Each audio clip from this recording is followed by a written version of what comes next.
Hi, it's me, Tim Dodd, the Everyday Astronaut. That's the first time I've spoken this morning. How are you guys? Again, pardon the mess. I am in between places, which is exciting. And good morning. We have a lot to talk about. A really exciting launch to watch together. And first things first, we're going to focus on the launch today.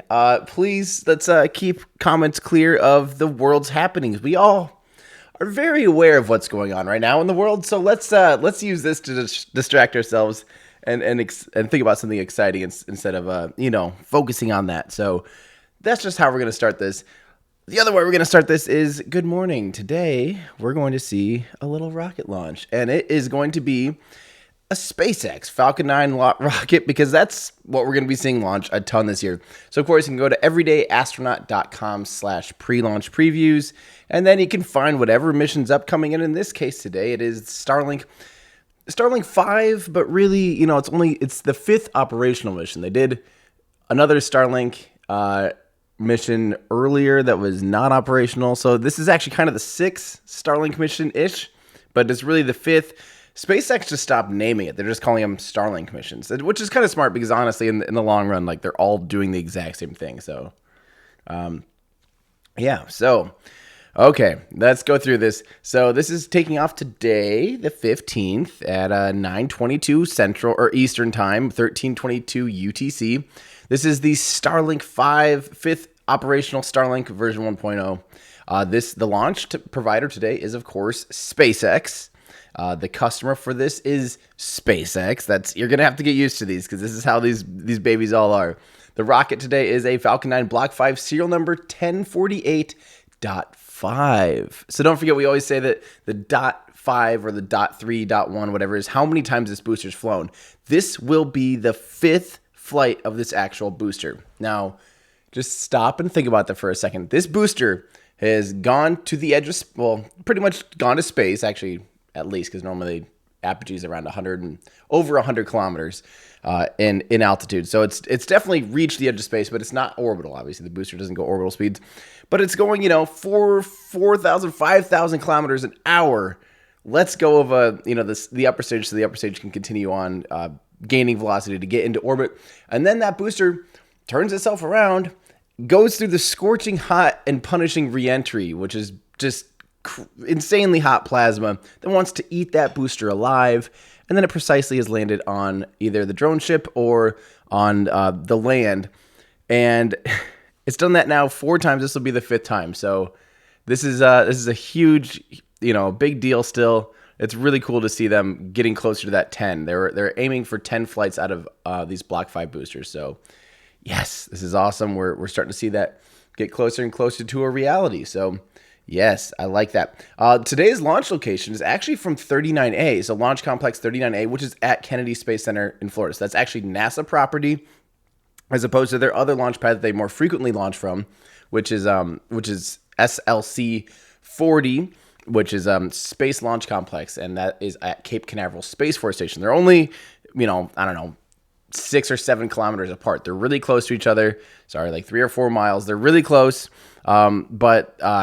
yeah, this is actually taking off from 39A today. I don't remember. Did we actually find out a good reason why that is the case today? I don't know if I actually heard why. I don't know. I actually don't know why it's taking off from 39 today instead of 40. Who knows? I'll look in our Discord. If anyone has the answer, let me know. Payload mass. These are all going to be pretty much the same thing, which is about 15,600 kilograms. So again, these do push the Falcon 9 pretty much to the very outer limit of what it's capable of doing when being reflown. So in order to, if you add any more weight there and you're trying to get to the same destination, it really just won't have enough margin to be able to actually land. That's how close this is, or pretty darn close. Alex says, could it be slick? Oh, slick 40. I guess, yeah, we are only 8 days. Yeah, it'd be turnaround time. Yep, it'd be turnaround time because it was only 8 or 9 days ago since CRS 20, and that's too quick to turn around the pads. Good call, thank you very much, Alex. Are they attempting to recover the first stage? Yes, they are. All these Starlink missions, they're pretty much going to be the same. I'm curious, later on, they'll get into some higher orbits with Starlink. I wonder, they might decrease. I'm guessing they're going to decrease, the number of satellites in there so that they can get those same number, or that lower number of satellites to a higher orbit. Or maybe they'll use the end of life of the booster and get them, sacrifice the booster so that they can get to those higher orbits. I'm not sure. We'll have to see what happens. So where are we? This is they will land 628 kilometers downrange on, of course, I still love you, the autonomous spaceport drone ship. So it'll land pretty far downrange. Again, this is about as far downrange and about as spicy of a profile that they actually do with the Falcon 9. So will they be attempting to recover the fairings? Yes, SpaceX humorously named the fairing catcher vessels that are the Mystery and Mischief are ready to try to capture these fairings. Are these fairings new? No. Both fairing halves recovered from the water from Go Search and Go Navigator after its first non-operational Starlink, which was in May of 2019. This will be the first time a booster has flown 5 times. 83rd flight of a Falcon 9. So this will officially make the Falcon 9 have flown more times than the Atlas V. If this lands, which of course we're expecting it to, it will be the 51st booster landing, 34th reflight of a booster, and 6th mission for SpaceX in 2020. So, and then here we got our graphic here with kind of all the same information here from Jeff Barrett. And this article was written by Alex Crouch. So thank you, Alex, certified armchair engineer. So yeah, this is pretty much standard issue at this point. We're going to get really, really, really used to these Starlink missions. If you aren't already, then you'll get used to it. Okay, stick around and you'll see tons of these, because these are intended to launch about every 2 weeks. It has been almost a month since they launched, though. They're trying to get that turnaround time to about 2 weeks, which is a churning factory of launching Starlink satellites. So, all right, how are you guys? Innocent Raptor, how's it going? EA live stream weekend equals best weekend. I'm going to definitely be doing more live streams. I'm almost done. I'm seeing the light at the end of the tunnel for the video. It's about 55 minutes long, my video about how much do rockets pollute our air? What's the impact of rockets on our air? Spoiler alert. Definitely wait till the end of that video when we actually compare, because I go through all the numbers. Literally every drop that comes out of a rocket, basically. And different types of rockets, different fuels, different all that stuff. And at the end, we compare it to some other industries, and you realize, oh, why are we even talking about this, basically? So I'm really excited. I'm almost done. So that's awesome. Someone asked, how is my first rocket launch? My first rocket launch was in 2014. I've been probably seen 15 or 20 rockets launches by now. I kind of have lost track, but yeah, I am excited to get back down to Florida soon and continue watching rockets and doing rockety stuff. So yeah, so I'm probably going to do a Kerbal live stream this week for sure, because I think there's going to be a lot of people that are home right now. And I was thinking about doing like a full-blown brand new career and kind of teach people how to play. So I'm guessing there's going to be a lot of people right now looking for things to do. So I was thinking about just teaching you how I play, go through a career, and show you even the things that I do with the different key bindings that I do, because I kind of do some things different. But I figured that might be kind of a fun stream to do together.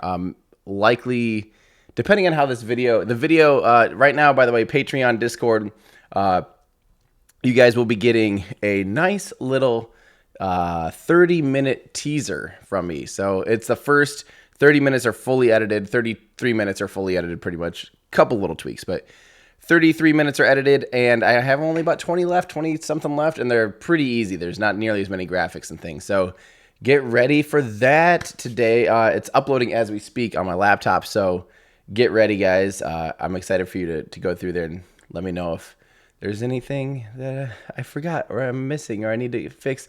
What do I do here, guys? Because I accidentally said, half the time I said nitrous oxide, because as an old car guy and, growing up with like Fast and the Furious, that was the word that you heard all the time. Instead of saying the more generic term is actually nitrogen oxides, because that includes any different type of oxygenated nitrogen. So I sometimes in the video I say nitrous oxide and sometimes I say nitrogen oxide, and I overdubbed a few of them. It just kind of sounds weird. What do you guys think I should do? I just I don't know what to do. I'm thinking about just putting up a little disclaimer like, hey, I kind of more meant nitrogen oxides because I know it's YouTube, so people are gonna be calling me on it like it's not always nitrous oxides. Sometimes they can be hubble bubble. I don't know. Yeah, I don't know. Someone asks, what time is the launch time? We have a nice little countdown timer for you right there. Boop, boop. 21 minutes. 20 minutes from right now. So, call it nitro. Yeah. So, yeah, there you go. Does anyone... So, yeah, I'm thinking I'm just going to I might even just get rid of the overdubs I've done and just been like, sorry, half the time I said nitrogen oxides, half the time I said nitrous oxides. But yeah, get ready because that's going to be a really fun video. And once that's finally done, I'm definitely going to do a Kerbal live stream just for myself. I have not sat and played Kerbal. I haven't even played like 1.9 at all yet. And I've been just waiting to do that. So what do you guys think? Would anyone else be interested in that? Well, yeah, it's NOx. The problem is I notate it as NOx because the X kind of means it can be whatever, any of the oxides. So the problem is that I label it on screen NOx, and half the time I say nitrous oxides, half the time I say nitrogen oxides. Whatever. We're good to go. Okay, Shelly Belly. Early starships look very cheap, like welded together tin cans. Final versions will be a lot different. Why are they cutting corners now? So Shelly, good question. Notice they're making iterative improvements, and the whole thing is right now, while they're still trying to prove out so many different technologies, they're just trying to do it as cheap as possible. You're right, they do look like tin cans welded together, and they'll always kind of have look at an old Atlas, an Atlas SM65A, or one of those old ones, SM60. I'll just say Atlas 65, whatever. That'll find it. I'll show you what I'm talking about here. Oh, that was a car seat, Atlas 65A. SM65. Okay, I do have to do SM65A. Okay, apparently.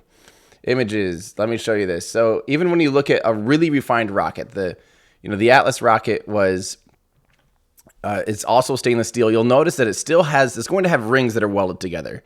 That's just how you have to manufacture them. That looks like it's, what is that? That looks Kerbal-y, but better. That's awesome. But yeah, if you look, you can really see that it's just a bunch of welded together stainless steel rings, same type of thing.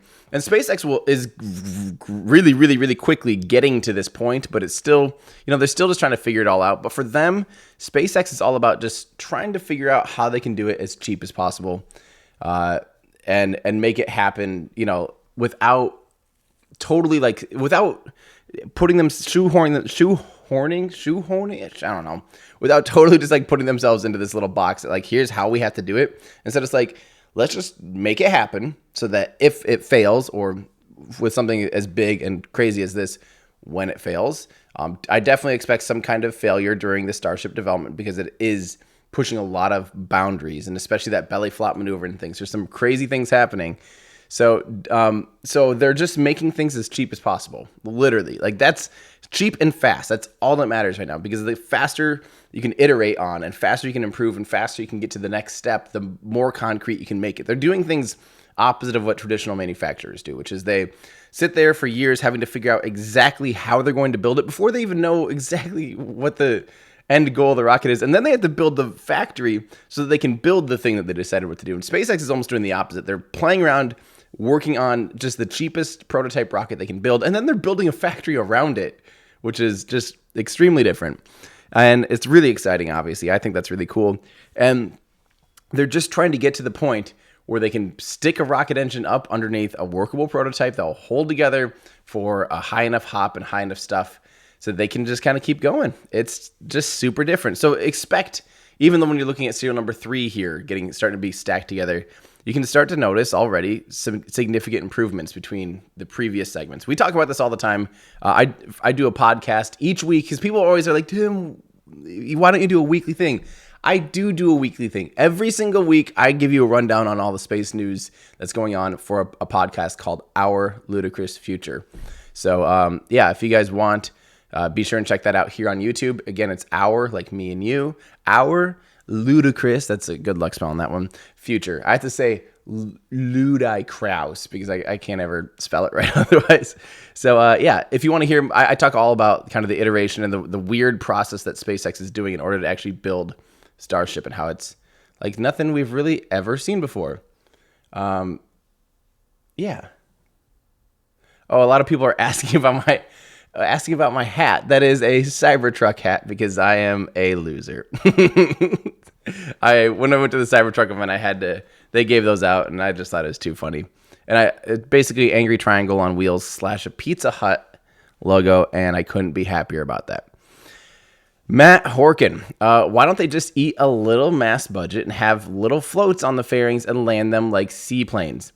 The weird catching boat things are weird. Again, Matt, we do a why don't they just each week when it comes to anything like this on the podcast that I was talking about, Our Ludicrous Future. We always do these why don't they just, and that's one that people have said, like, why don't they land it in like a floaty thing, or why don't they land it, stretch out have its own little boat. I think people forget that those fairings are big enough to put an actual school bus inside here. Let me show you this. Actually, if you just go to SpaceX.com, they have a pretty good, here we go. Look at this. So this is how big a fairing is, right? So if you want to add, COPVs and large inflatable devices and things like that, you're subtracting, you're adding a lot of mass, a lot of things to the rocket. Remember, rockets, the first stage takes about a 1 to 4, 1 to 5 payload penalty. So every 5 pound or 5 kilograms you add to the first stage, you then have to subtract 1 kilogram from your payload capacity. Fairings are a little beyond that, like a 4.5 or maybe 4 or whatever, because they stay on there for a little longer, about 30 or 40 seconds longer. But the upper stage, if you attach somebody to the upper stage, it's a 1-to-1. So if you add 1 kilogram of recovery hardware, or whatever it is, you will have sorry, I'm trying to make sure, I'm surprised we haven't heard music yet. That's why I'm trying to pay attention. Right as I say that, the music did begin. Anyway, basically, you forget, it's important to remember just how huge these fairings are. They can literally fit a good-sized bus in them. So keep that in mind. Okay, we've got this going here. I'm going to pull this up and get it ready. Make sure it's actually in HD, so we're not doing that thing where I have to switch midstream. All right, and I will go ahead and put that up here. So, yeah, I'll keep this here, too, for a little bit. Maybe not, maybe, I don't know.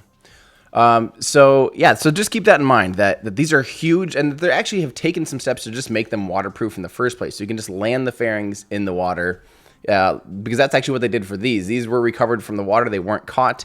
No big deal. It sounds like they probably just have more of a refurbishment process.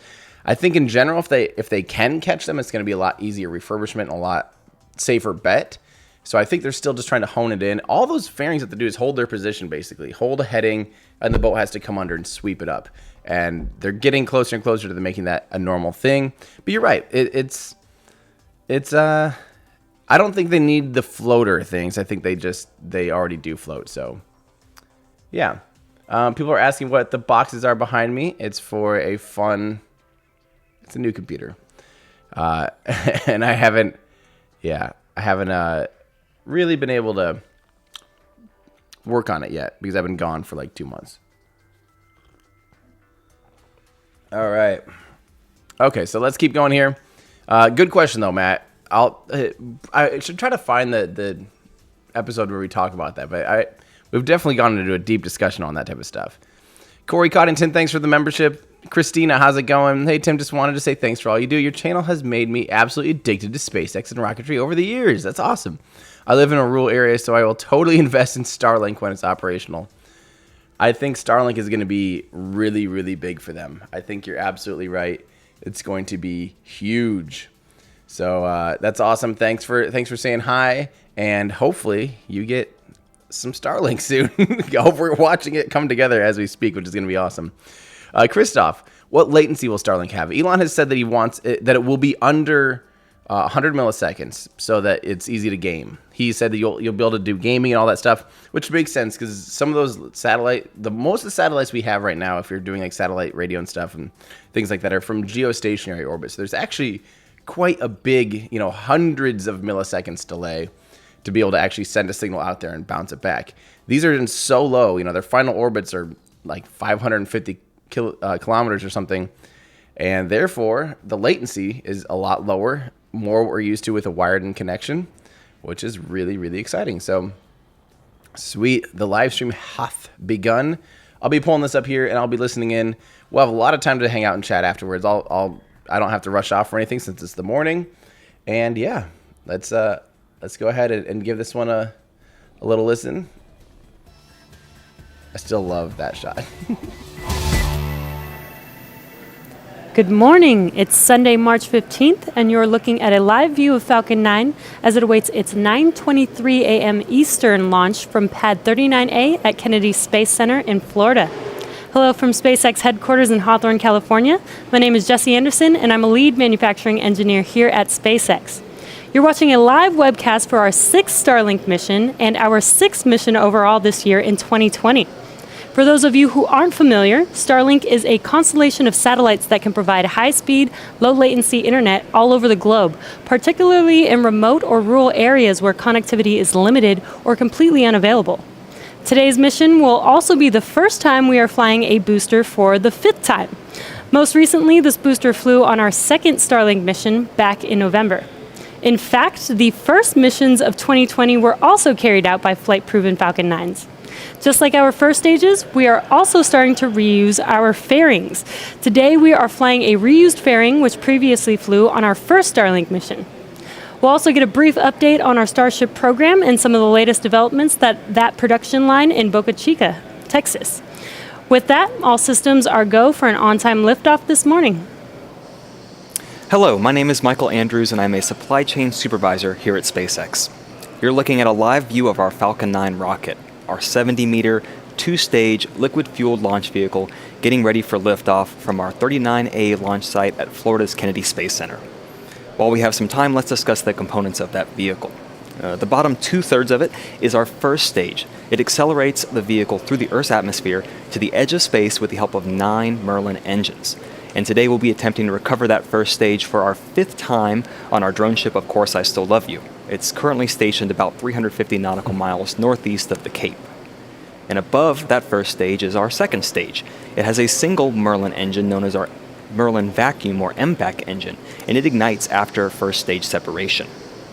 This second stage will carry our batch of 60 Starlink satellites to an altitude of about 440 kilometers above the Earth's surface. From there, they will use their individual propulsion systems to move up to their operational altitude over time of 550 kilometers. The Falcon 9 you see on the pad there has been loading propellants since T-minus 35 minutes. As a reminder, we use a hybrid mix of rocket-grade kerosene, known as RP-1, and super-chilled liquid oxygen, known as LOX, to power the Falcon 9. Currently, our RP-1 is nearly fully loaded on the first stage, that bottom 2/3 of the vehicle, and for our second stage, it's fully loaded with RP-1. The LOX loading is underway on both stages still, and that will actually continue to be topped off until the last minute of our countdown. And at the very top of the rocket is our stack of 60 Starlink satellites. They're safely enclosed within the 17-foot diameter payload fairing. It's that pointed cone you see at the very top of the rocket. This protects the payload from aerothermal loads, heating, and any kind of contamination during ascent. Now, once we reach the vacuum of space, we no longer need those fairings, and we jettison those 2 halves as the second stage continues on its journey to orbit. As we have in the past, we'll be attempting to recover those 2 fairing pieces again with our 2 recovery ships, Miss Tree and Miss Chief. They're currently positioned in the North Atlantic Ocean off the coast of North Carolina. In terms of weather, we had some fog at Kennedy this morning. You can see it's pretty much all dissipated.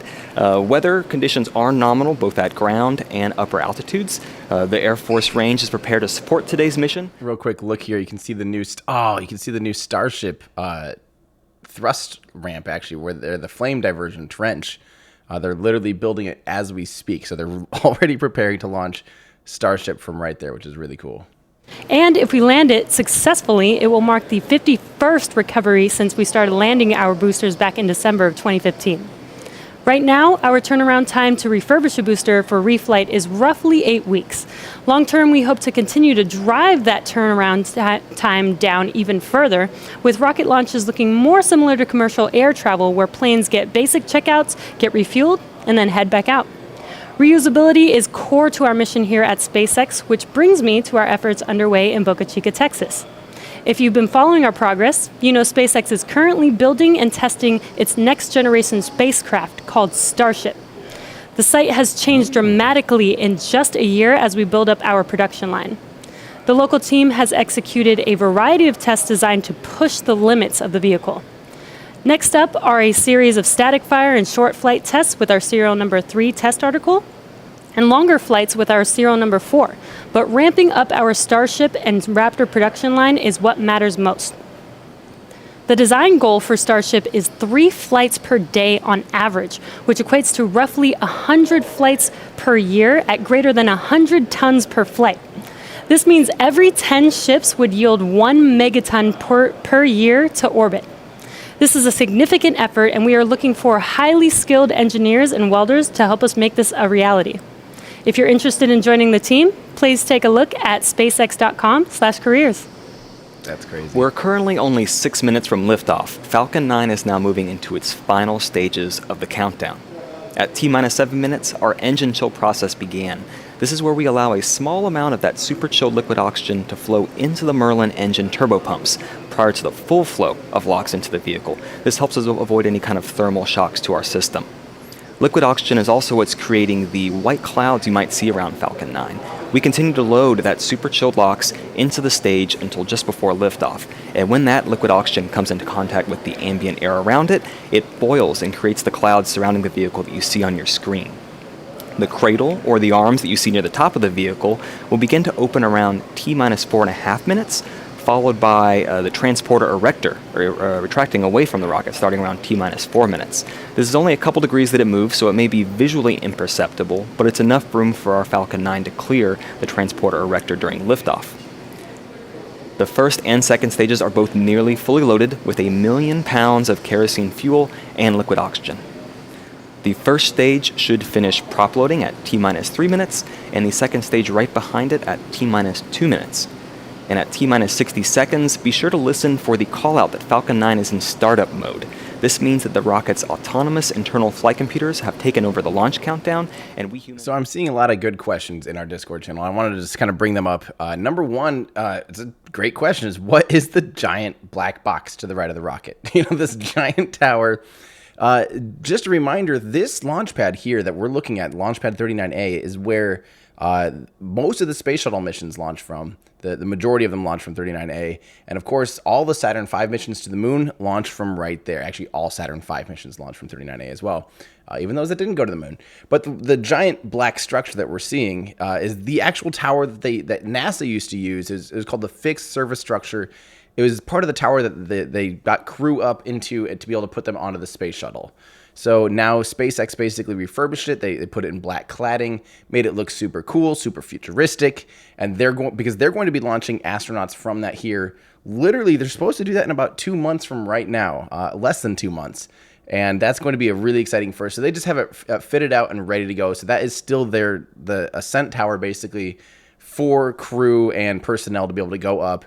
There's a big arm that comes out and loads up so they can load astronauts onto the vehicle. It won't have a payload fairing like this when it's in the crew configuration because we'll have the Dragon capsule, Dragon 2 on top. And that's already flown. Basically, the new Dragon 2 is really flown twice because it did the in-flight abort test and it did DM1 last end of February or early March 2019. And so we're really getting close. The other big thing, it looks, because it's a really humid morning, we're seeing tons of extra condensation this morning. So that's not smoke. That is really, really cold air. And it's making so the vehicle's loaded up with liquid oxygen. And liquid oxygen is cryogenic. They chill it down below minus 200 degrees Celsius. So they chill it even further than standard liquid oxygen. And when it's cold like that, as it warms up, because the ambient temperature is warm, it will expand. It will turn into a gas. It outgasses, or turns back into a gas. And when it turns into a gas, it expands about 1,000 times in volume. So you have to vent that out. So basically now you have gas that's still, I don't know, minus 170 degrees Celsius or something, really, really, really cold. And when it vents out, it comes in contact with the humid air, and it turns it into little ice particles and water vapor that we see. So let me double check. Okay, they're good to go. Just making sure I was listening in. So also the skin of the rocket is also still so cold that you'll see condensation even forming just on the skin of the rocket. So if you went up and touched the rocket right now, your hand would probably freeze to it. If you licked it, your whole face would probably turn into a giant ice chunk.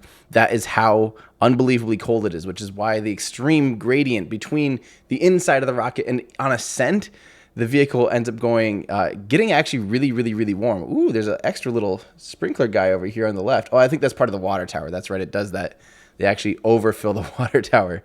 But yeah, there's unbelievably cold gas and fuel on the inside, and it ends up being incredibly hot on the outside. So let's go ahead and listen into the countdown and the final checkouts, because it's about to get into startup mode here at T-minus 1 minute. And this is where the fun begins, and we'll just listen in and make sure they're good to go this morning.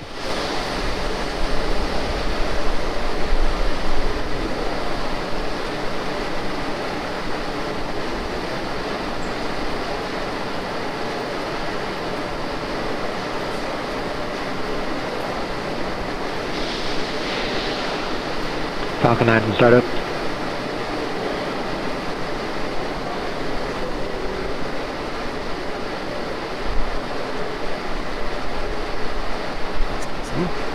So startup is when the vehicle is like basically fully taken over. LDs go for launch. There we go.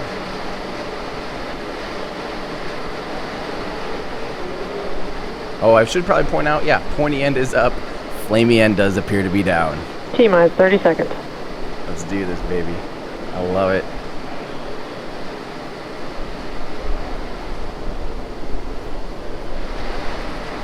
Look how cold it is. That is crazy. T-minus 15 seconds. 10, 9, Calm before the 8, storm. 7, 6, 5, 4, 3, 2, 1, 0. Ignition. Liftoff. No! Disregard. Disregard. We have an abort. Okay. Launch abort is running. That was an abort, ladies and gentlemen. Something in the computer must have not liked what it saw when it committed to the engines. It looked like... We'll have to see what they say. Interesting. They did fire the engines, though. You can see this is it's basically steam and water vapor from the water deluge when they fired up the engines. So let's see if... As you may have heard, we had an abort condition just prior to liftoff. We're going to listen to the nets, hopefully have more information and share it with you soon. Well, hopefully, good thing the rocket's still there, of course, so we will see. Yeah, they can abort right after ignition. Actually, when they were practicing with cryogenics, because they weren't always doing the super chilled propellants, we saw a Launch lot abort of... on engine high power.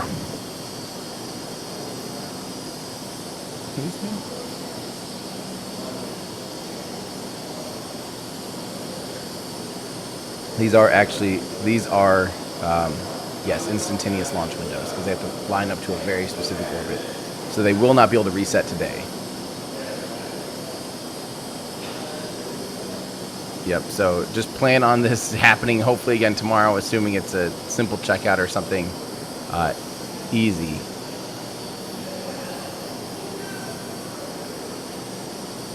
Hopefully it's not a big deal, though.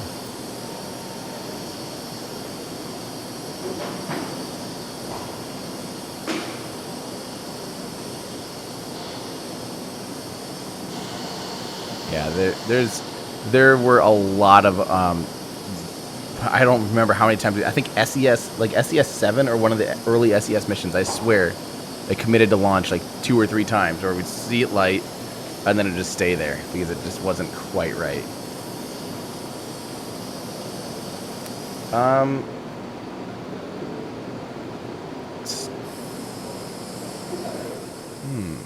As you just heard on our countdown nets, we had a condition regarding engine power that caused us to abort today's launch. Prior to that, the countdown was proceeding nominally, but keep in mind the purpose of the countdown is to help us catch potential issues prior to flight. There are 1,000 ways a launch can go wrong, and only one way it can go right.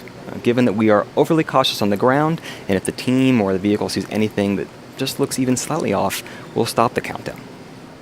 Overall, the vehicle appears to be in good health, but that will end our launch attempt for today. Please stay in touch with our social media and web platforms for that next launch opportunity. Hopefully you'll join us again for that next attempt. Until then, thanks for joining us today, and we'll see you next time. Well, looks like it's just me and you guys. Oh, man. We got up, some of us got up nice and early. Oh, well, it's a good start to the day. So that happens. That happens in spaceflight. It's not honestly a big deal. It's always good that it, didn't go catastrophically wrong, because that's an even bigger deal. So I was going to say that since it's a launch day, I am offering 10% off the Aerospike shirt today. So, which is also already on sale. So we accidentally did like another huge run of these, and we didn't mean to necessarily. So if you want a chance to get some merchandise, our store is still running. The times might be a little bit slower with some of the things happening in these days right now. But if you want a fun way to support what I do, go to everydayastronaut.com/shop. Get the best deal you'll ever get on the Aerospike Engine t-shirt, because it's currently $24.99, and you can take an extra 10% off by using coupon code LAUNCHDAY, all one word, even though it didn't launch today. You can take 10% off everything in the store, or no, just that in the store by using the coupon code LAUNCHDAY. So yeah, get in there. We got some merch, and there's a few new things coming up in the future. We also finally got, you guys were asking for a Normal shirt. We now finally have Normal shirts. So yeah, hit those up. Let me know what you guys think. I'm sorry that it wasn't a launch today, but you can still pick up. Oh, I think we still, and we're almost out of these lunar mission tees. So if you want the lunar mission shirt, which by the way, I should point out, there's something fun about this shirt. It's based on this right here, which is a picture of Gene Cernan getting into the lunar mission simulator, the lunar lander mission simulator. But we kind of made it cool and just did lunar mission. And then it even says remove shoes before entering cabin, just like this. So fun little, I always like, having little Easter eggs and stuff in all the merchandise. So yeah. And remember, if you work in the aerospace industry, you can click on the links in apparel, and you can take 25% off as my thank you to you for being awesome and helping humans literally get off this planet and go and explore space. So click there. If you work in the aerospace industry, you'll just have to put in a pre-approved website domain for your email, and it'll pop you an email giving you a coupon code, and boop, it's all automated. We don't keep those emails or anything like that. So yeah. And then of course you can check out our rapid unscheduled discount section. And these are things that are all on sale still. So you can get some stuff for cheap before it sells out. We only have a few more we're almost out of just about everything here. So if you want to help support what I do, everydayastronaut.com/shop. Okay, we have a few more questions to answer here. Yeah. Alan, you're right. In our Discord, YouTube chat sometimes can be a little over. I can play some Kerbal. If you guys want. It seems like a good day to just pop and place a little bit of Kerbal and just do something nutty. Give me a good challenge. If I see the best challenge I see, I'll take it. You guys let me know. Give me something stupid. Okay, we'll give you guys Kerbal. Maybe here's what I'll do, guys, because I'm already all set up. I'm going to start a new fresh live stream so that we don't have to so that I don't know if someone's rewatching this, it makes sense. So I'll answer your guys' questions here quick, and then give me 5 minutes to reset and stand by, and then I'm just gonna pop back in and give you guys a Kerbal live stream. I think it's a good time. I was planning to keep most of the morning. Yeah. So SpaceX said, let's see. Okay. Where does the fuel go after scrub? It gets recycled. Most of it does. So let me continue reading your guys' stuff, because we did have some really good questions here that I wanted to make sure and get to. So Finton says all the I'm guessing the public places. All the pubs, like pubs. That's rough. Sorry. I was like public places. All the pubs are shut. Man, they're really keeping people. Live in crisis. Greetings from Grissom Air Force Base, Indiana. Fly high. Absolutely. Thank you. Odani will with polar orbit with launch C from Miami. Yes, the polar orbit coming up. There's a mission called SAOCOM. I think it's 1B because I think we've already had 1A, or maybe it's SAOCOM 2. I don't remember. But SAOCOM will be launching polar orbit. You'll easily see that from Miami. It'll be a beautiful, beautiful flight because it's, I think, a dusk launch anyway, and it's going to be flying south. You'll definitely see it from Miami. It'll be awesome. Thomas Bolden, thank you so much, Thomas. Holy cow. Everyone say thank you to Thomas. Thomas says for Ron and family. That's in reference to just a week ago. I was actually... I had to attend two of my best friends' dad's funeral, a very unexpected funeral.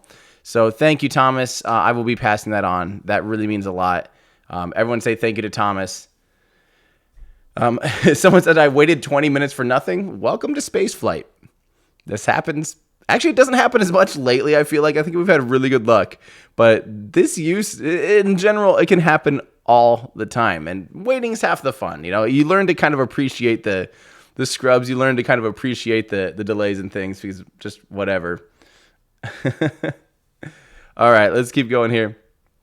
Night Fox, SpaceX, the only rocket company using the waterfall model on their development process, probably because Elon started as a software developer. You're exactly right. That's a very good point. I need to look up the waterfall model, but isn't it pretty much where you start from like the least amount of things and just work your way up? Yeah, I probably need to learn on that exactly. Yeah, I like the liftoff. Oh, disregard. All right, Chris, you said doo-doo. Don't make me say doo-doo. Captain, where was that? Captain Medley. Well, at least it didn't go boom. Absolutely. Scrubs are cheaper than booms. Keep that in mind. Scrubs are always cheaper than a rocket going boom boom. Let's see. Oops. Captain Medley, what game is better than Kerbal or Simple Rockets 2? Great streams. I don't know. I don't think there is a game better than either of those two things. That just, yeah. I think those are great games. Dennis Van Dam, what are are they boxes of toilet paper behind me? No, I am not hoarding toilet paper. Please don't do that, people. That's not fair. That's not a good idea. We're going to have a lot of poopy pants in the area. But no, that is a computer that I haven't had time to set up yet. And I will do that. My goal was I was going to treat myself to setting up the new computer after I finish my rocket pollution video. And it's been a 5-month process. I haven't had the computer for 5 months, but I've had the computer for over a month. Just to give you some specs on it, 16 cores of goodness, 196 gigs or 192 gigs of RAM, 64 gigs of video memory, 2 6K monitors. Yeah, it's going to be a beast. So here's the official word from SpaceX, by the way, guys. Let me give you guys the official word from SpaceX. They did say standing down today. Standard auto abort triggered due to out of family data during engine power check. Will announce next launch date opportunity once confirmed with on the range. So yeah, that's what all the sensors and that's what all the data is for that exact thing. So not too big of a deal. Glad everything's okay. So hopefully we find out, who knows at this point, when you have 9 engines, it could be one engine just underperforming a little bit and they just they pull it. Okay. Adnan, how many whales will fit in New Glen's fairing? It's 50 or something. That fairing is huge, 7 meters wide. It's substantial. I think it's volume. Let me see. I actually did a video on this, remember? Everyday Astronaut, New Glenn. I don't know. We'll find it. Because I actually did the comparison of the payload fairings. Let me see if I can find that. Width, height, fairing. Okay, so here we go. These are so look at that. About 3 times the volume in payload fairing. Over 3 times the volume is what New Glenn will have compared to Falcon Heavy and Falcon 9. Now, don't forget, they actually are. SpaceX is maybe if they. I think they're working on an extended fairing, which I always said was impossible. I always said they could not stretch the fairing anymore because the rocket's already at its finest width, or it's already kind of at the extreme end of the fineness ratio, which is how tall versus how wide the rocket is.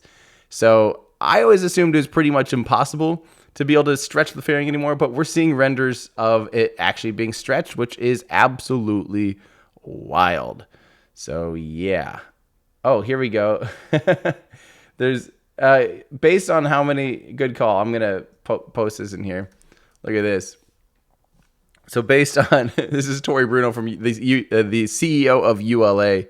He has a payload fairing guide for different whales.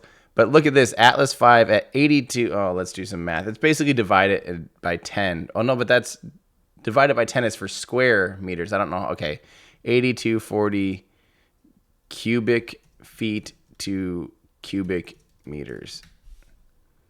233 cubic meters. So this one with 233 cubic meters can fit a whale and a half, and that's their 5. This is the biggest fairing that they make for the Atlas V or Delta IV. It's pretty much the same volume fairing, but with the Atlas V, the fairing actually does go down and wraps around the Centaur upper stage, which is just crazy. So 233. Oh yeah, we have that right here. It's the same volume basically as the Vulcan. So yeah, you could basically fit. Looks like about 3 whales in the New Glenn fairing. There we go. We did the math. Hashtag they did the math. Matt Horkin school bus sized seaplanes exist. That's true. That's true. But these, it really, really, really matters. The whole thing about payload penalty is crazy. On this mission, you'd have to look at how fewer satellites could you carry. I'm guessing that would be, 1,000 kilograms worth of, you'd probably have to remove a satellite or 2 or 3 or 4 Starlink satellites. And then eventually by the end of it, you'll have to end up flying a whole nother mission on the satellites that you weren't able to launch in this case. And therefore, was it cheaper to try to recover it that way, or cheaper to have a large flotation device? Yeah, I'm sure they've done the math, and I just don't, yeah.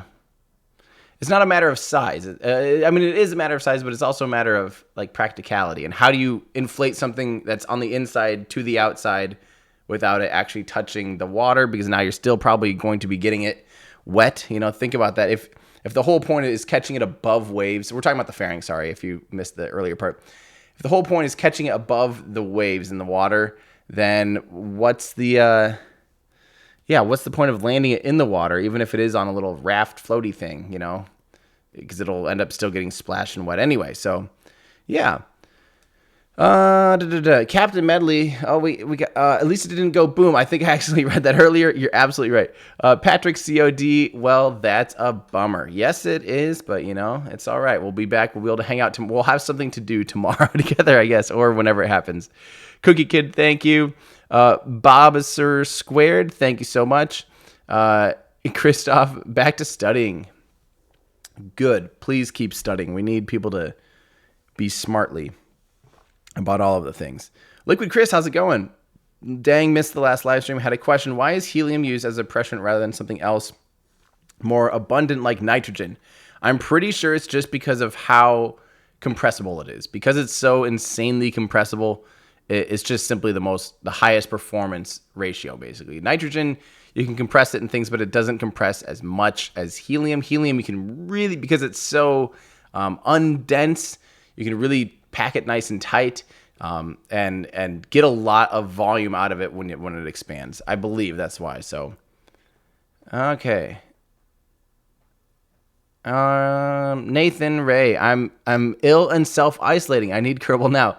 Don't worry, Nathan. We will do that. We're going to be looking at. Oh no. I'll answer this in a second here. Never. So Nathan, I hope you start feeling better. I will be bringing you some Kerbal. And Neverpie, we have a question in our Discord. Can they possibly land a booster back with stage 2 and payload still attached should they have to. If something goes terribly wrong during crew launch, abort system didn't work. No. So, well, I mean, probably not. Because think about, okay, here's the thing. Anytime you add, you want your rocket launch is already unbelievably complicated, right? And if you have to try to program in the ability to, whoops, I need to now turn around and land or something, what could possibly, what situation would that actually really work for? If an engine goes out and they're like, oh, we better turn around and try to land this, that's why they have multiple engines, so they can continue on ascent and continue to make it into space, no problem. I think they can actually lose, basically, at certain points, you can lose more than one engine on the Falcon 9, and it'll still be fine. So, you have to look at it as like, what are the odds of that happening versus what are the odds if you make a program that somehow tries to revert to a landing site of that actually working out? Besides, you have now the center of mass and center of gravity will be way out of whack. The grid fins will no longer really be able to work if they're trying to land with a second stage attached. It would be quite the mess. But yeah. And yeah, the whole thing is, if the abort system doesn't work on the abort system just has to work. That's one of those things that's like, that's already a huge backup and already a whole different subsystem. If that doesn't work, you need to just make sure that works, as opposed to trying to program a third contingency, because programming those things in aren't trivial. It's not just like, well, we'll do this. It takes a lot of work to certify and make sure that stuff is okay to do, right? So you can't just be like, well, we'll just make, it's not Kerbal Space Program. You can't just do things on the fly. It takes a lot of certification, a lot of checks, a lot of things between this and that to really be able to make those things work. So, yeah. All right. Boom, boom, boom, boom.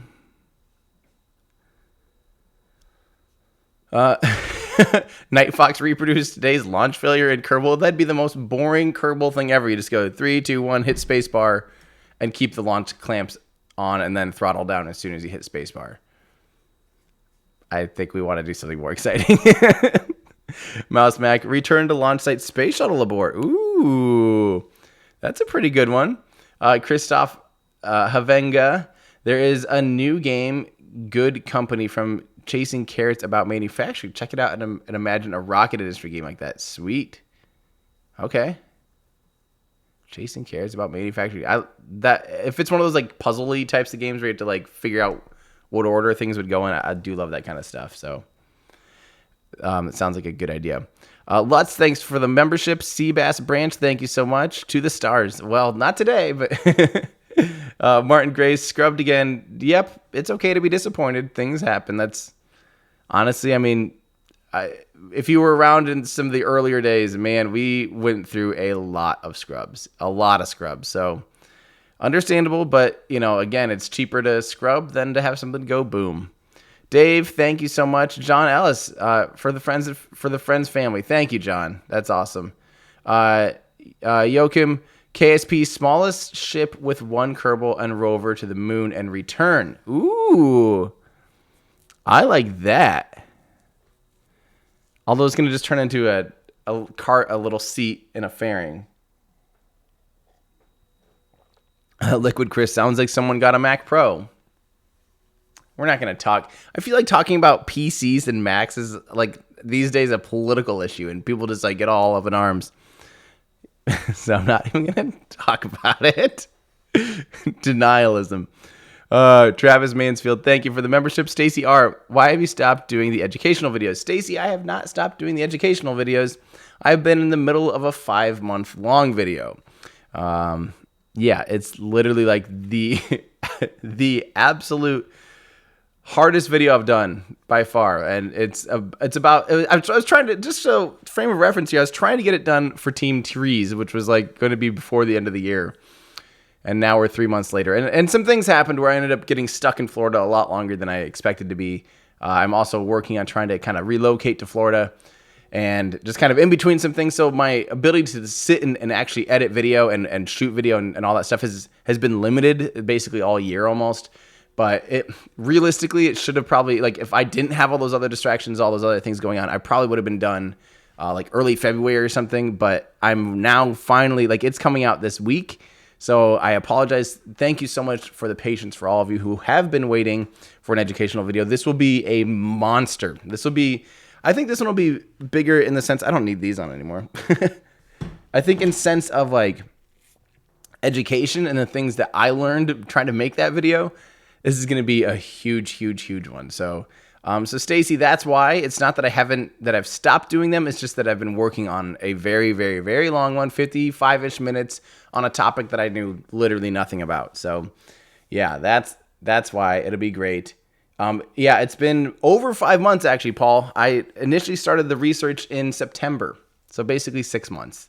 The script formalized in October, or began formalizing in October and was finished in February is when I stopped. Oh man. So that's why, Stacey, hope that you understand. And again, thank you guys, because trust me, I know it's been a long time. I'm hoping to crank out a ton of videos because I'm trying to like really practice some a little bit of self time here. You know, I'm trying to avoid the whole like topic that we're trying to avoid, because that's all everyone's thinking about right now. So I'm going to be putting out a lot of videos and probably doing a lot of live streams anyway during the next couple weeks. So. Martin Grace, out of family, Wisco Tango Foxtrot. What does that mean?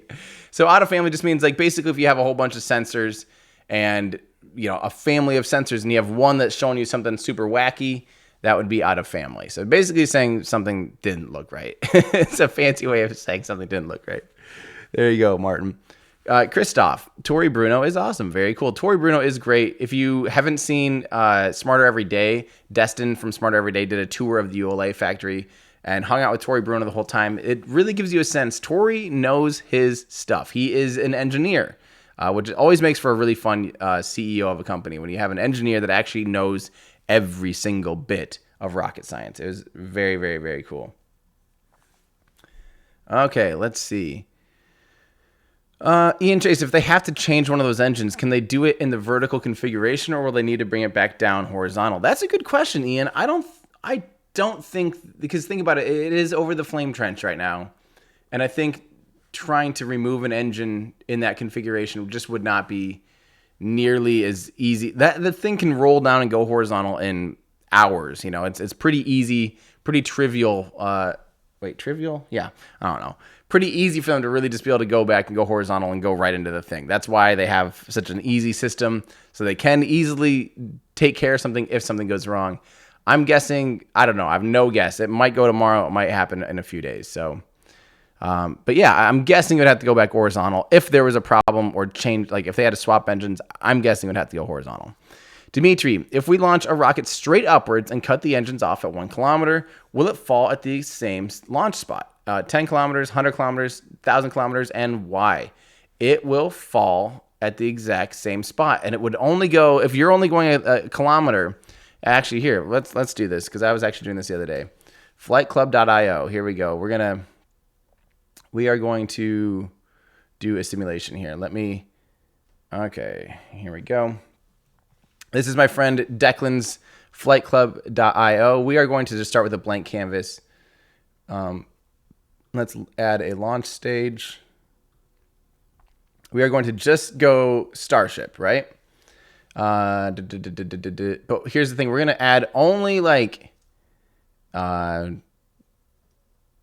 50 tons of fuel. Oh, wait. We probably shouldn't have changed that, but whatever. Okay, Starship. Engines. We will want a single Raptor engine. Raptor 2019. Seconds to full thrust. Let's just make this simple. 2 or 1 second even. I don't know. Okay, launch pad. Let's go from Boca Chica. Flight profile. Oops. Oh, I don't remember how to do this. I don't know. Edit sequence. Standalone event. What am I doing? I don't even remember. Edit sequence. Standalone?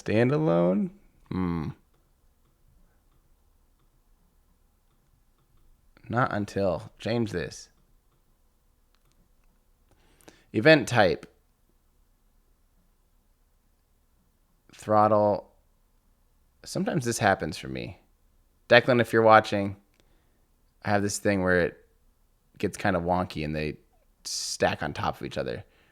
But let's just go ignition, stage, Starship ignition. There we go. And number of engines. And you can go, okay, well, let's do that.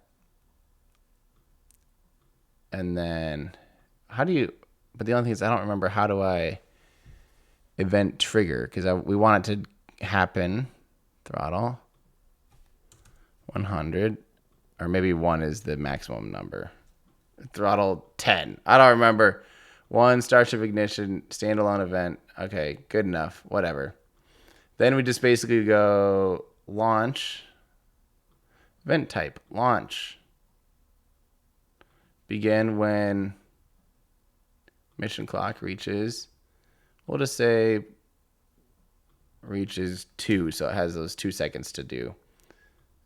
Starship, standalone. Okay, so watch this. Now I think we can just launch it. Ignition, I don't know. So maybe if we want to find our missing engines. What? How did I miss an engine?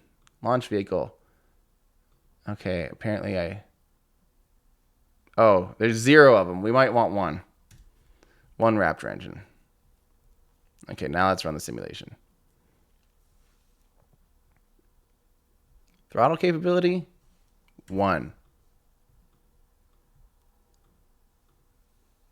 Okay, let me see if I fix this. Sorry. Throttle 1. I don't know. Run. Do it. Do it, almighty.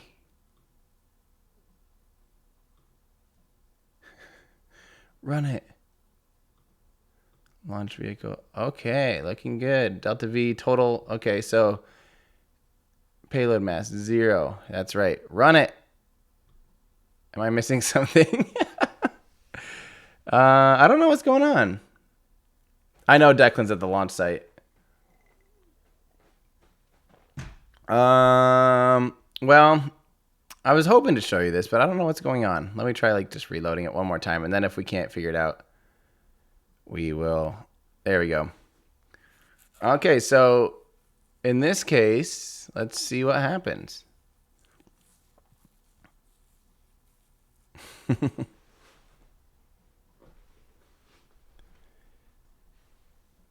Okay. Hopefully it loads up here. So this is crazy because you'll see exactly how high that rocket could go. I do love his loading screens.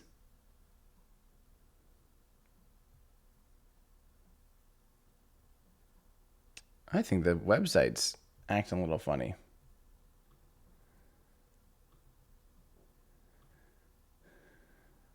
That's true. The wind will push the rocket a little sideways. Well, okay, to answer your question, though, that was the longest me trying to answer a question ever.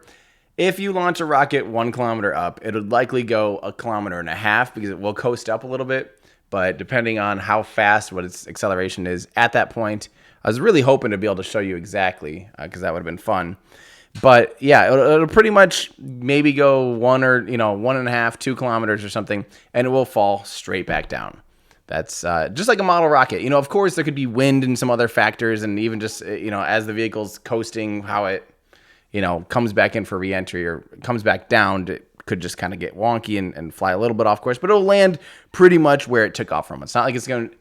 And same thing, if you go 10 kilometers up, it will basically just be coming back down because it does have the inherent velocity. Eventually, I think there's a point where if you go up high enough, you will actually get the Earth to spin underneath it. But you have to get up to the point where you're like almost in geostationary orbit or something really, really, really high, and it coasts for a long time. But for the most part, if you go up, even if you go up to, say, 100 kilometers, you're pretty much coming straight back down. Yeah, good question. Sorry that it took so long, and sorry that this isn't quite working. Let me see if it's a problem. Boom, boom, boom. Okay, so let's see. Yep. PEBMETs. Since the engine's fired, it may be a short while before the next attempt. They do have to thoroughly check all of them in addition to the failing one to make sure they are still flight ready. We don't know that an engine failed. That was just a off-the-cuff thing. It very well could literally just be one sensor was like, not today. And they could just replace that sensor. So, yeah, but you're right. If an engine had completely failed, it might be a little while longer. It might be a couple days instead of tomorrow. So we'll have to wait and hear what they say. David, why do you need a new computer when you only process 2 videos per year? Love your work. Have some new Florida house funds. Thank you so much, David. To tease me about it, I am hoping, again, this is the year that I'm hoping to have multiple workstations and have other people helping me make videos. And I'm also going to be trying to switch my workflow over to DaVinci. Since I'm shooting stuff in ProRes, DaVinci loves ProRes. I'm also considering, I know it's totally a tisk thing, but I am considering trying out Final Cut too, just for the simple fact that H2, I would rather shoot in H.265 because I just don't need that kind of quality for YouTube. Since it gets thrown to crap anyway on YouTube, I might as well just shoot in H.265 and save myself huge file sizes. And Final Cut loves H.265. It's like the most native thing for it. I could be shooting in 6K because I have a 6K sensor. Yeah, I don't know. That was my thought, and yeah, and I'm really just excited to have 6K monitors because workspace is what matters. Chris, some medical conditions of human passengers might ask for a future rocket abort and land. Some medical condition of human passengers might ask for a future rocket abort and land. I'm sorry, Christoph, I don't quite understand. Some medical condition of human passengers might ask for a future rocket abort and land. Oh, you're saying... So, no, if there was a full-blown emergency, I think you're basically saying there could be a time where, like, hey, let's try and abort, the actual launch and do it with the vehicle. That is not a safe way to do that. That is what the launch abort system is for, built into, say, the Dragon capsule or Starliner. That's what that is for. That is if something's wrong, you hit the button and you get out of there. And then you're safely landing on parachutes and splashing down nice and safe. So, yes, we will be doing KSP, Kerbal Space Program, absolutely. Let's see. Yeah, absolutely. Okay, so let's do Kerbal Space Program. Let me know what you guys want me to do. Final chance here. Oh, for Starship passengers. That's a good call.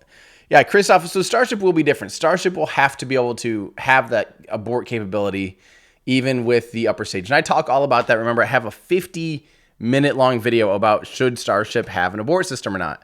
So for those of you wondering, what happened to my long-form videos, that was the last long-form video I had time to make, well, besides the Astro Awards.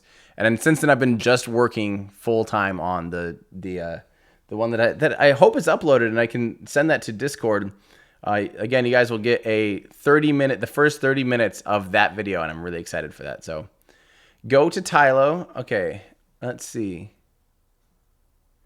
Try to create a not spaceplane SSTO. I like that. Eve and back. Eve's always fun. Don't tempt me with Eve. Space shuttle.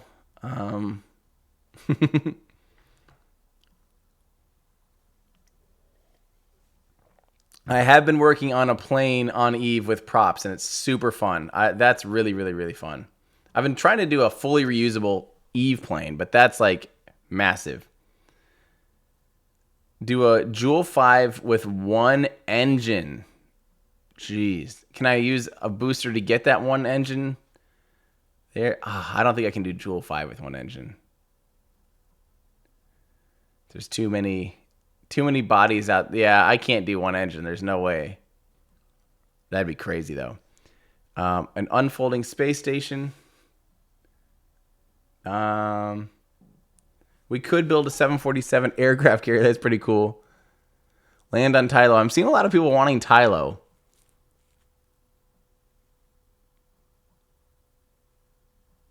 Let's see. They are not launching. The launch has been scrubbed. Oh yeah, someone asked about Discord. Discord is we've had a Discord channel for 3 years or now, something like that, maybe even longer. But a Starship mission to Dune and back. I feel like we try and do that every time, although it is super fun. A Moho Golf from Drez Asteroid Belt. Yeah, but our Discord channel is for our Patreon supporters. It's at our mission specialist tier. You end up getting access to the Discord channel. And that way we have an awesome community full of people that actually care and are friendly, and it's awesome. I'm still trying to reload Flight Club for you guys if we can. I think there's something wrong in the back end. Sorry, Declan. I tried to do it live, and he's probably sweating since it didn't work. But, things happen. Things happen. You didn't miss the launch. Don't worry, Zeke or you didn't miss anything. Orbital refueling Starship. Let's see. Yeah. There was a Tylo video coming out from Matt Lown yesterday. Everyone wants Tylo. Let's see.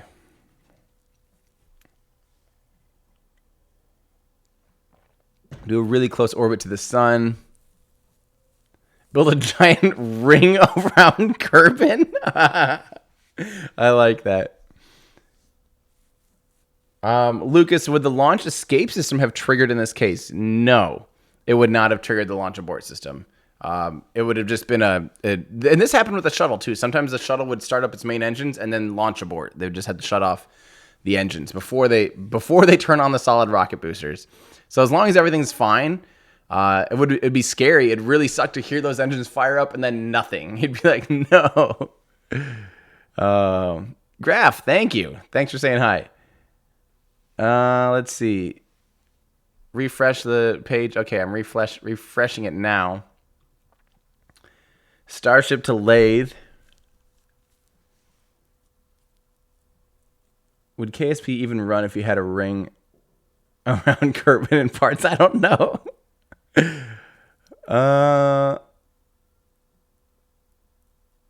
Let's see. Skylon to Lathe. So many. I'm getting lots of lathes, lots of Tylos. Joule 5 with Starship. Now that's pretty. That might do it for me. That just might do it for me.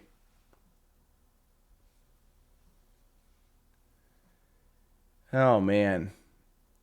Okay, who else thinks try to do Joule 5 with Starship?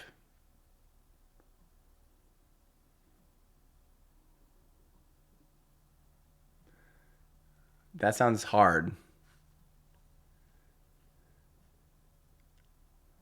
Do a straw poll. Okay, I'll try it. I'll do a straw poll.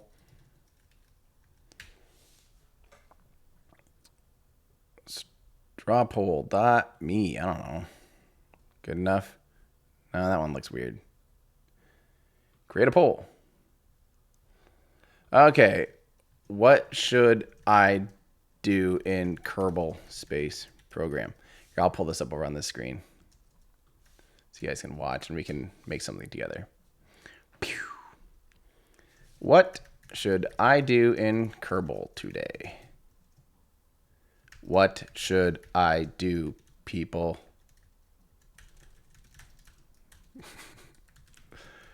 Okay. Joule 5 Starship.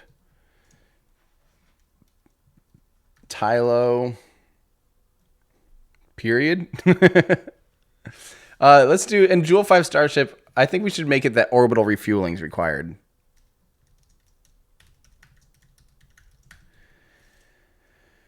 Tylo. What were some of the other good ones? I will be switching streams. I want to get this all figured out now and then start a fresh stream. Yeah.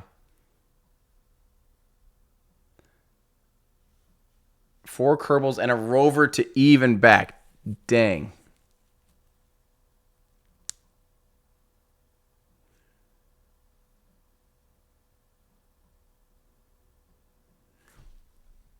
Let's do even back.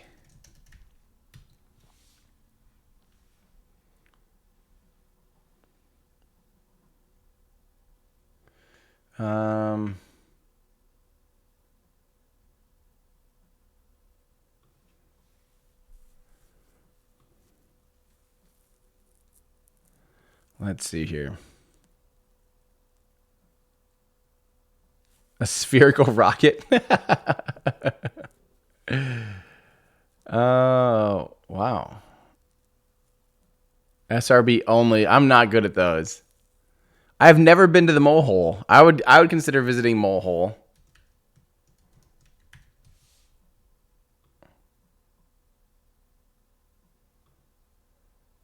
Okay.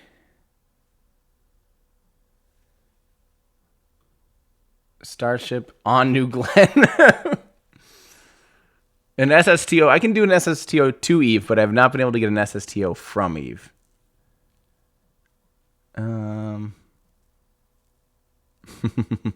Build a new planet.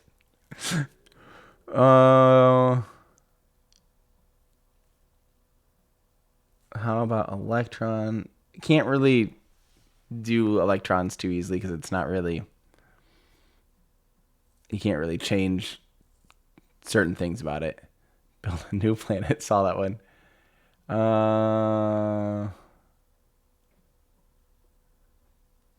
Simulate today's launch. It would be so boring.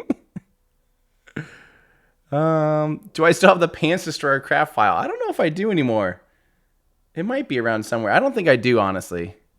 I don't think I've got old Pants Destroyer around. Crash into the sun. That's easy. Entire Saturn V to ELO. I've already taken a Saturn V to the moon, and that was hard enough. Landing on a drone ship, that's pretty fun. Pointy end down, flamey end up rocket. What about pointy end? Yeah, pointy end down, flamey end up rocket. That'd be kind of interesting. See if I can launch a rocket upside down.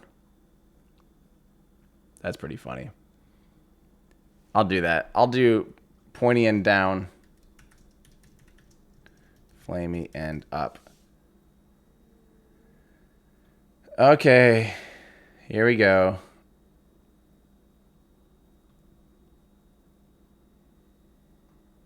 Share this poll. Here we go, guys. Get ready. I'm going to be spamming this.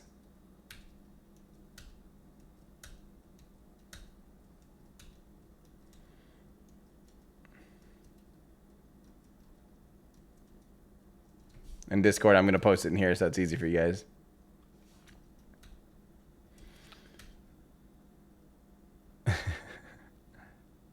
Blow up the moon. The rocket did not launch today. We ended up with no launch. Oh, wow. I probably shouldn't show you guys this so we don't skew the results.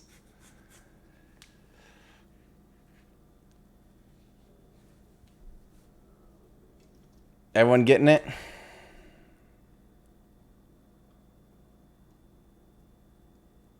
Deorbit the moon. Unfortunately, the physics of Kerbal do not let you even attempt to do that. Although that'd be really funny. Okay, let's refresh the results. I'm going to show you guys here. Looks like we're going to try and visit the Jool 5. So all 5 moons of Jool with Starship. Oh, man. I don't have any control over VPN. I don't know how to do any of that stuff. So there we go. 517 of you all voted. That's only a fifth of you guys, basically. Oh, all right, guys. Well, here's what I'm going to do. I'm going to take a little reset here. I'm going to pop back in, and we're going to try to do the Jool 5 with Starship. And it's going to be a mess. And just get ready. Oh, it's going to be really, really hard. I have to make a working Starship again because for some reason my physics, everything got bonked last time I built one. So we'll be building one from scratch. We're going to make it nice and light. It'll only have capacity for a couple carbons or something.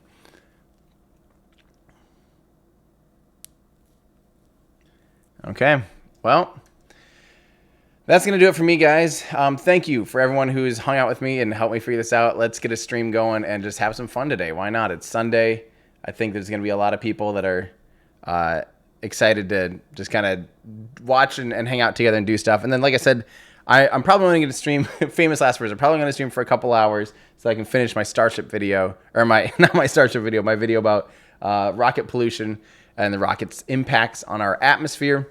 And then, yeah, we will. So yeah, and then later I'll probably be doing more streams this week. So, Reen, thanks for the membership. Sunday fun day, absolutely. Okay, here we go. I'll be resetting stuff, so get ready. I'll be coming back. That's going to do it for me. I'm Tim Dodd, the Everyday Astronaut, bringing space on to Earth for everyday people. See you guys in just a second. Bye-bye.